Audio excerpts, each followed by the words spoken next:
আজকে যদি আমার পরিবারে মাদক চলে, তা আমার তো একটা মেয়ে আছে, সেই পরিবারের মেয়ে আছে, সেই পরিবারের মেয়েটাকে যদি আমরা বিবাহ বন্ধনে আবদ্ধ করতে চাই, সেই বিবাহটা কিন্তু হবে না।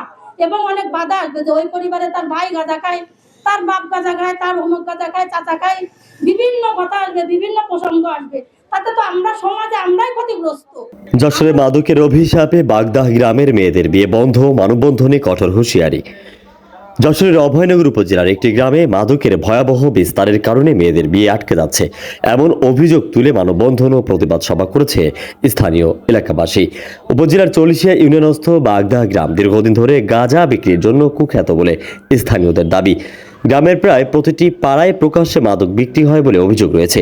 আইনশৃঙ্খলা বাহিনীর অভিযানে বিভিন্ন সময় বস্তা বস্তা গাঁজা উদ্ধার হলেও বন্ধ হচ্ছে না এ ব্যবসা।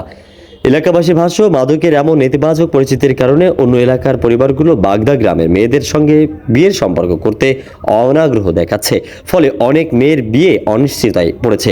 এ পরিস্থিতির প্রতিবাদে শুক্রবার সকালে গ্রামে মানববন্ধন ও প্রতিবাদ সভা অনুষ্ঠিত হয়। এতে স্থানীয় রাজনৈতিক নেতাকর্মী, শিক্ষক, সুশীল সমাজের প্রতিনিধিরা অংশ নেন। বক্তারা মাদক ব্যবসায়ীদের দ্রুত গ্রেফতার, জামিনে মুক্তি রোধ এবং কঠোর শাস্তির দাবি জানান। তারা বলেন, মাদক মুক্ত না হলে গ্রামের সামাজিক ও পারিবারিক কাঠামো পুরোপুরি ভেঙে পড়বে। কারণ অনেকেরই ধারণা প্রশাসন এর মধ্যে জড়িত, কেননা সবসময় দেখা যায় তাদের সঙ্গে তাদের একটা সখ্যতা অথবা তাদের কোনো মারাত্মক কোনো ব্যবস্থা গ্রহণ হচ্ছে না, তখনই জনমনে প্রশ্ন দেখা দেয়, তাহলে কি এর মধ্যে কি অন্য কোনো কিছু রহস্য রয়েছে কিনা। এবং আমরা সাধারণ মানুষ, আমরা আপনাদের সাথে আছি।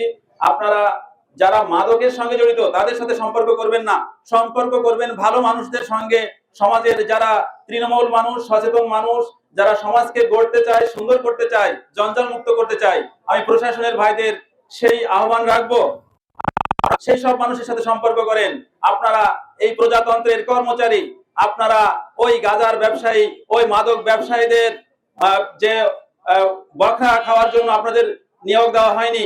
আপনাদের এই সমাজকে সুন্দর রাখার জন্য, মাদক মুক্ত করার জন্য, একটি ন্যায় ভিত্তিক, ইনসাফ ভিত্তিক সমাজ গঠনের যে মহান দায়িত্ব নিয়ে আপনারা ওই পোশাক পরেছেন, এই গুরু দায়িত্ব গ্রহণ করেছেন। আন্দোলনে আমাদের এই বাগদা গ্রামে মাদকের ছত্রছায়া একদম ছেয়ে গেছে।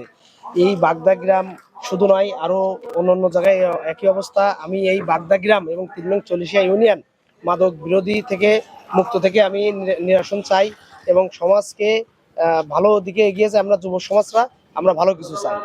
মানববন্ধনে উপস্থিত ছিলেন চল্লিশিয়া ইউনিয়ন পরিষদের চেয়ারম্যান সান আব্দুল মান্নান, অভয়নগর থানা বিএনপির সিনিয়র সহসভাপতি আব্দুল মজিদ, জামাতের ইউনিয়ন সভাপতি রাজব আলী ফরাজি, শিক্ষক দাউদ আলী মোল্লা, শিক্ষক সাইফুদ্দিন শেখ, প্রফেসর নুরুজ্জামান, ইউপি সদস্য ফারুক হোসেন, জহুরুল হোসেন মোল্লা, মোহাম্মদ সবুজ গাজী সহ স্থানীয় গণ্যমান্য ব্যক্তিবর্গ। এলাকাবাসী হুঁশিয়ারি দিয়ে বলেন, দ্রুত কার্যকর ব্যবস্থা না নেওয়া হলে আরো কঠোর কর্মসূচি ঘোষণা করা হবে। শেখ আলী আকবর, গাংচিল টিভি, ডেস্ক রিপোর্ট।